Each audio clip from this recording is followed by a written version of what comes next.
Thank you my dear masters. அற்புதமாக 45 நிமிடங்கள் தியானம் பண்ணியிருக்கிறோம். இதற்கு உங்கள் எல்லோருக்கும் நன்றியை தெரிவித்துக் கொள்கிறேன்.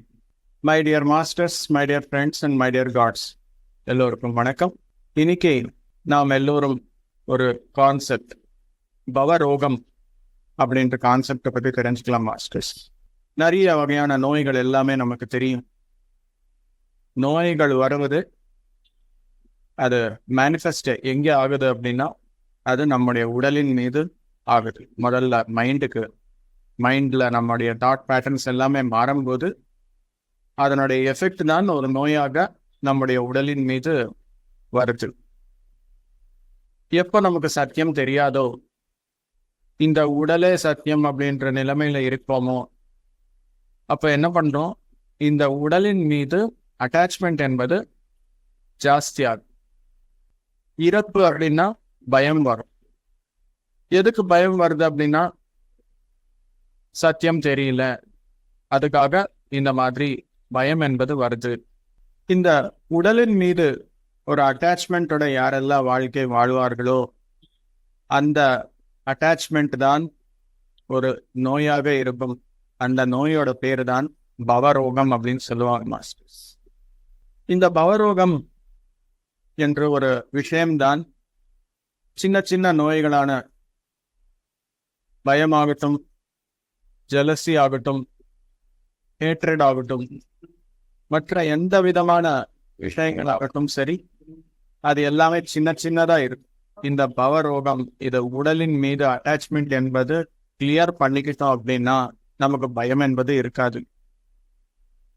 இறப்பு என்பது ஒன்று இருக்கு அப்படின்ற விஷயம், இறப்புன்னா என்ன அப்படின்ற விஷயம், அதன் பற்றி சத்தியமும் எல்லாமே தெரிஞ்சுக்கிட்டால் இறப்பு என்ற பயம் இருக்காது. அதே போல் நான் இந்த உடல் கிடையாது அப்படின்னும் போது, நான் ஒரு ஆன்மா அப்படின்னு சொல்லி தெரிஞ்சுக்கும் போது இந்த உடலின் மீது ஆட்டோமேட்டிக்கா அட்டாச்மெண்ட் என்பது போயிடும். அப்போதான் சிம்பிள் லிவிங் அப்படின்றது வருது. இந்த உடல் உயிரோட இருக்கிறதுக்கு தேவையான உணவு கிடைச்சா போதும் அப்படின்ற ஒரு அண்டர்ஸ்டாண்டிங் வருது. இந்த உடலுக்கு பாதுகாப்புக்காக தேவையான துணி எனக்கு கிடைச்சா போதும் அப்படின்ற ஒரு மைண்ட் செட் கிரியேட் ஆகும். இந்த உடலுக்கு காப்பாத்துக்கிறதுக்கு தேவையான ஒரு ஷெல்டர், சின்ன ஷெல்டர் ஒன்று வேணும் அப்படின்னு சொல்லி ஒரு சிம்பிள் லிவிங் அப்படின்றது அப்போதான் வருது மாஸ்டர்ஸ். இந்த உடலின் மீது டிட்டாச்மெண்ட் என்பது வரணும். அட்டாச்மெண்ட் போயிட்டு டிட்டாச் ஆகும். அந்த மாதிரி சத்தியங்கள் எல்லாமே உணர்ந்து ஆன்ம பத்தி நிறைய விஷயங்கள் எல்லாமே தெரிஞ்சுக்கணும் அப்படின்ற யாரெல்லாம் இருப்பார்களோ அவர்களில் ஒரு சீடர்கள் தான் ஜெயின் சித்தர்கள்.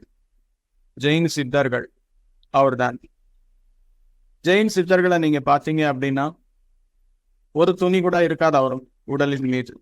எதுக்காக அப்படின்னா அந்த அளவுக்கு ஆராய்ச்சி பண்ணி நான் ஒரு ஆன்மா, இந்த உடல் கிடையாது அப்படின்ற விஷயம் அவங்களுக்கு நல்லபடியா தெரியும். சோ இந்த பவரோகம் என்பது ஒரு தாய் வேர் மாதிரி. சின்ன சின்ன வேரான இந்த ஹேட்ரடு, ஜெலசி, ஃபியரு, இந்த வகையானது எல்லாமே ஆட்டோமேட்டிக்கா போயிடும்.